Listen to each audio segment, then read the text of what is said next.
بسم الله الرحمن الرحيم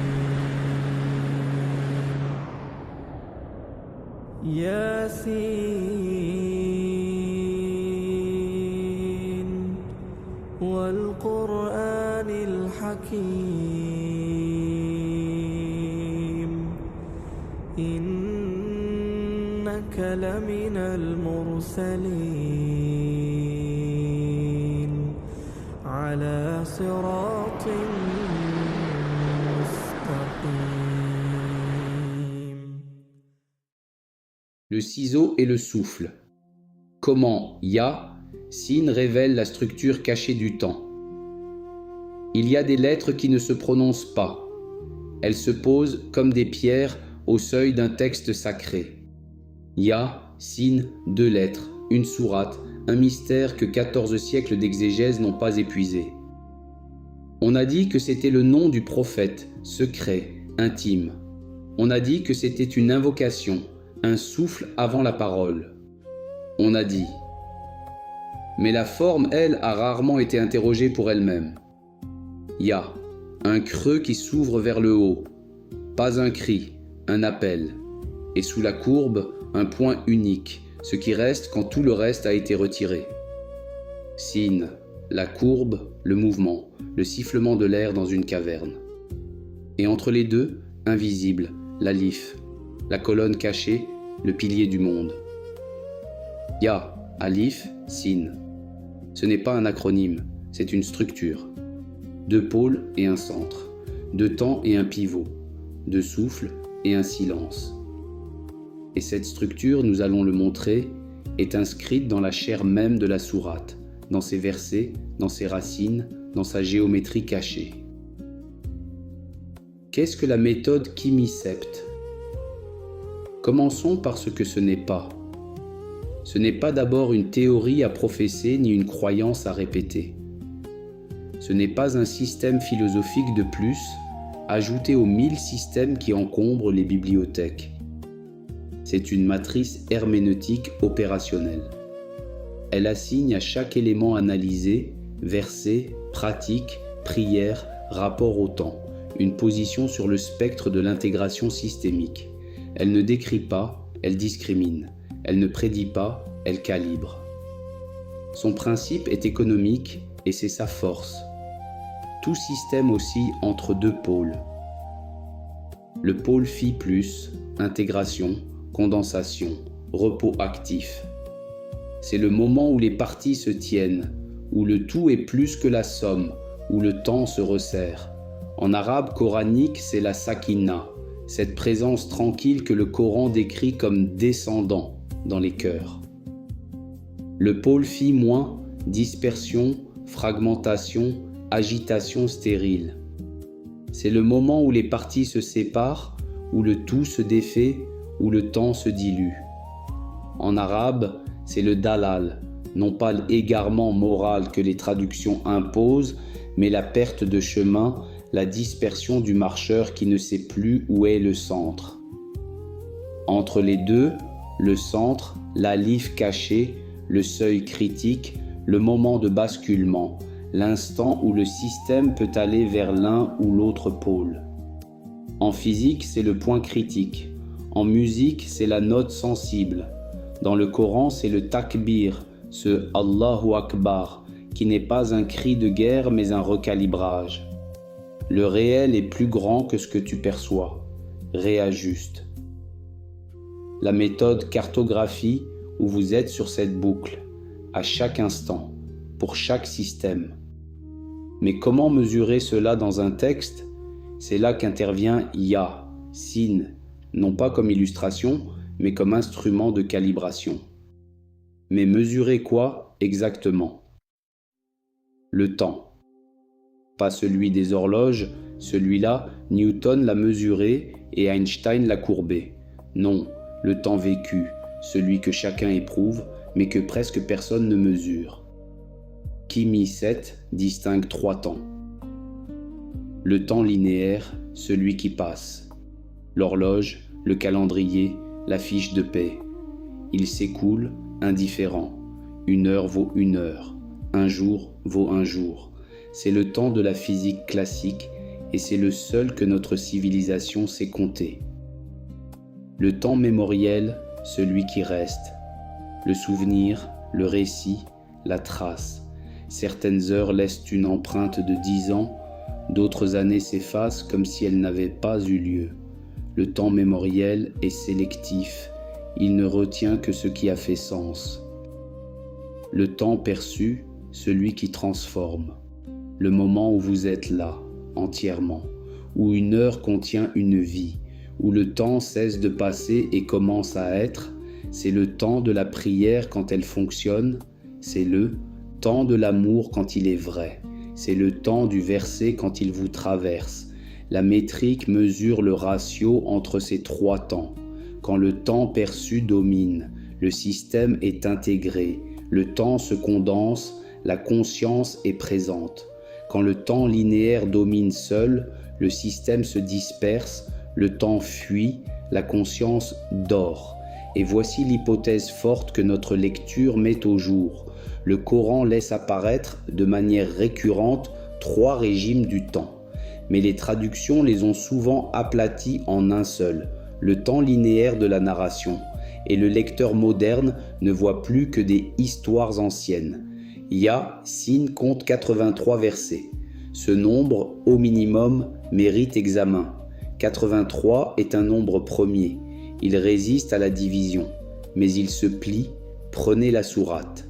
Posez le verset 1 face au verset 83.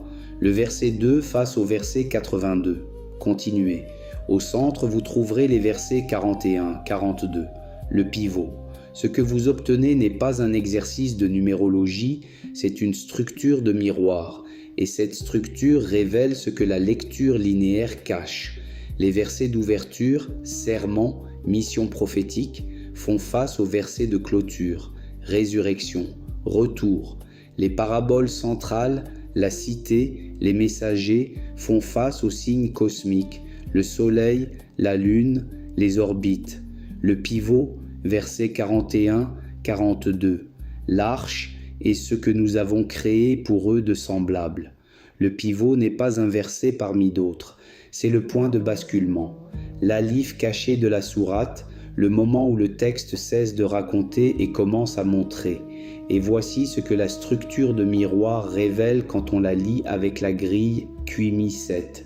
Les versets 1 à 12, le serment, la mission, l'avertissement, sont du temps linéaire. Ils posent le cadre. Ils disent « Voici ce qui s'est passé, voici ce qui a été dit ». C'est le temps qui passe. Les versets 13 à 32. La parabole de la cité, les messagers rejetés, l'homme qui court depuis l'extrémité de la ville, sont du temps mémoriel. Ils ne racontent pas une histoire, ils cristallisent un pattern. Chaque prophète rejeté est le même prophète. Chaque cité sourde est la même cité. Le temps ne passe plus, il se superpose, il s'accumule, il forme une empreinte. Les versets 33 à 44, les signes cosmiques, la terre morte qui revit, le soleil et la lune dans leurs orbites sont du temps perçu. Ici, le texte ne raconte plus, ne rappelle plus, il montre. Regarde, la terre morte, nous la faisons vivre.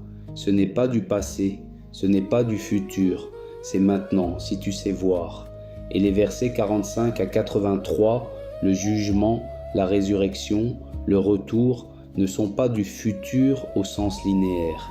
Ils sont la résolution de la boucle, le moment où les trois temps convergent, où le linéaire, le mémoriel et le perçu fusionnent en un seul point. C'est ce que le Coran appelle l'heure, non pas un moment dans le temps, mais le moment où le temps lui-même se révèle. Vous voyez la structure, temps linéaire, temps mémoriel, temps perçu, convergence. C'est exactement la boucle phi plus, phi moins, inscrite dans l'architecture même de la sourate. Yassine n'illustre pas seulement la méthode, elle en donne une matrice lisible. Mais allons plus loin, prenons les racines. Le Coran est écrit en arabe. une langue où chaque mot est construit sur une racine de 3 consonnes. Ces racines ne sont pas des étymologies mortes, ce sont des matrices vivantes, des noyaux de sens qui irradient dans plusieurs directions, et trop souvent, les traductions en réduisent la portée, jusqu'à en neutraliser la dynamique. Prenons la racine sin, lam, mim, s, l, m. La traduction dominante, soumission, opère une réduction sémantique qui mérite d'être interrogée. La racine s, l, m porte la charge de l'intégrité structurelle, de la complétude par achèvement, de la sécurité par connexion. Salam, la paix comme résultat d'un état accompli. Salim, intact, exempt de brèche, en découle directement. Le verbe coranique est aslama, forme 4, afala, un acte transitif d'agentivité, faire entrer dans l'intégrité, non pas se soumettre. La forme istislam, forme X, istafala, qui a donné le sens de capitulation dans l'usage post-classique, relève d'un registre lexical distinct. La traduction soumission évacue cette agentivité. Elle fait du sujet un réceptacle passif alors que la racine le constitue comme système en voie d'intégration.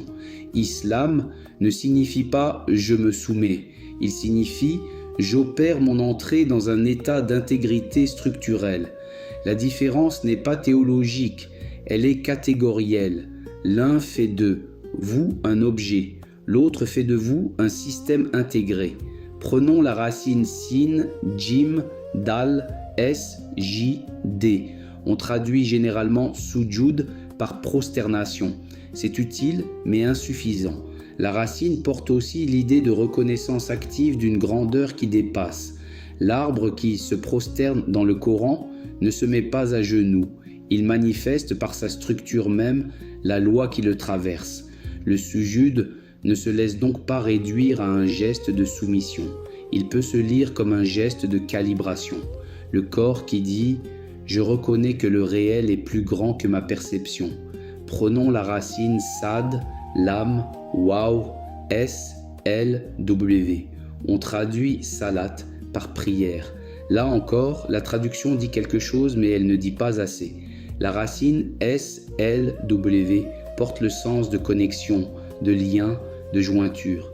La salat n'est donc pas seulement une prière, elle est une mise en relation, un branchement, le moment où le système individuel se relie au système total. Et quand cette connexion fonctionne, quand le temps perçu s'active, quand la conscience est présente, alors le temps se condense.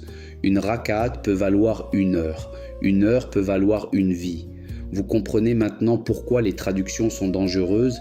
Elles remplacent des instruments de mesure par des métaphores morales. Elles transforment une science de la conscience en un catéchisme.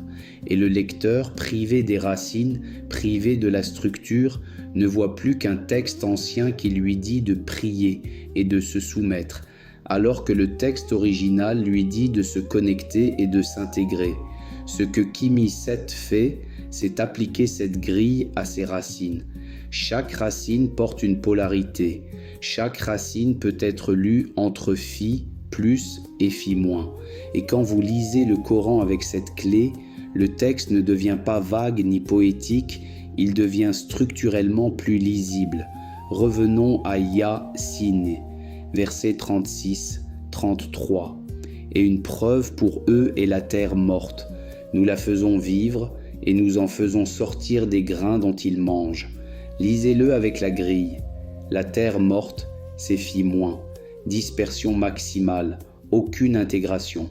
Nous la faisons vivre et le basculement vers phi plus. L'intégration, la condensation, l'émergence. Et une preuve pour eux, Aya, le mot Aya signifie à la fois verset et signe, dit que ce processus est lisible, mesurable, vérifiable. Le Coran ne demande pas de croire que la terre morte revit, il demande de regarder et de voir dans ce phénomène observable la signature d'une loi plus profonde. Cette loi, c'est la boucle phi plus, phi moins. l'oscillation entre intégration et dispersion qui gouverne aussi bien la germination d'une graine que la récitation d'un verset, que la trajectoire d'une galaxie. Ce que ce verset décrit, le basculement d'un système dispersé vers un système intégré, se retrouve à plusieurs échelles de lecture, y compris selon notre hypothèse de travail dans la structure même de la sourate. Nous avons appelé notre méthode herméneutique le ciseau. Elle sépare la gangue dogmatique du noyau sémantique. Elle distingue ce qui s'est accumulé par habitude de ce qui porte encore le souffle. Elle retourne aux racines, au sens propre. Les racines trilitères de l'arabe, ces matrices de 3 consonnes qui portent le sens premier, avant que les siècles ne l'ensevelissent sous les gloses. Mais le ciseau, seul, coupe. Il faut aussi le souffle, celui qui relie, qui intègre, qui fait que les parties séparées redeviennent un tout vivant.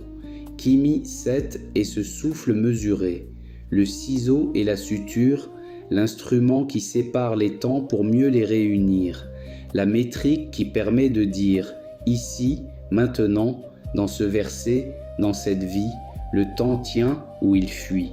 Le ciseau sans le souffle, c'est l'analyse qui tue son objet.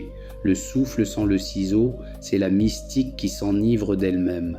Les deux ensemble, c'est peut-être ce que Sin permet de relire aujourd'hui avec plus de netteté. Pas une nouvelle religion, pas une théorie du complot cosmique, pas même une science au sens académique du terme, du moins pas encore. Nous proposons un outil, une langue, une manière de dire ce que chacun sait déjà, que certaines heures valent des années, et que d'autres années ne valent pas une heure, mais de le dire précisément, comparablement, actionnablement. Un outil pour le croyant qui veut savoir si sa prière fonctionne, non pas au jugement dernier, mais maintenant, dans son corps, dans son souffle. Applique la grille à ta sala. Est-ce que le temps s'est resserré ou est-ce que tu as compté les raka'at comme on compte les moutons?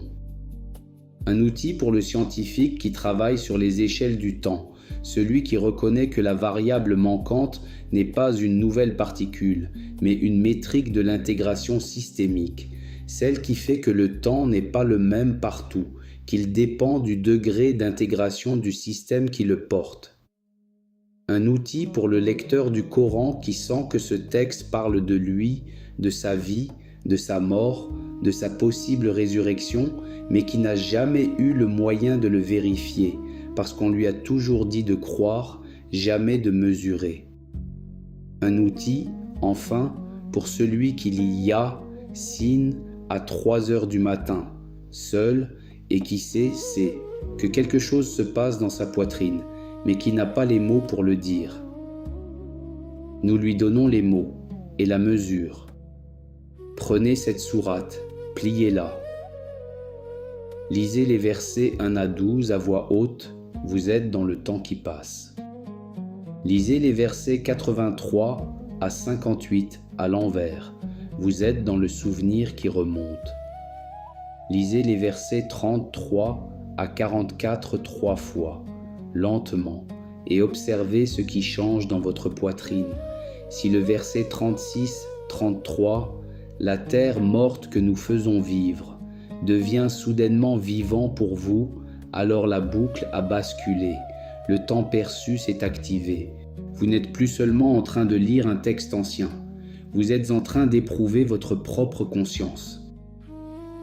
Ou, plus simplement, observez votre prochaine heure de travail.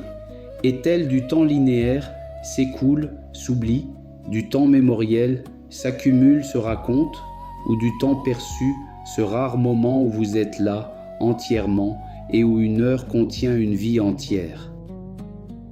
Nous ne promettons pas le paradis, nous proposons une métrique, celle qui manquait pour que le paradis et l'enfer cessent d'être de simples métaphores et redeviennent des catégories lisibles. Sin, le nom et la mesure, la lettre et le souffle, le ciseau et la suture. À vous de plier.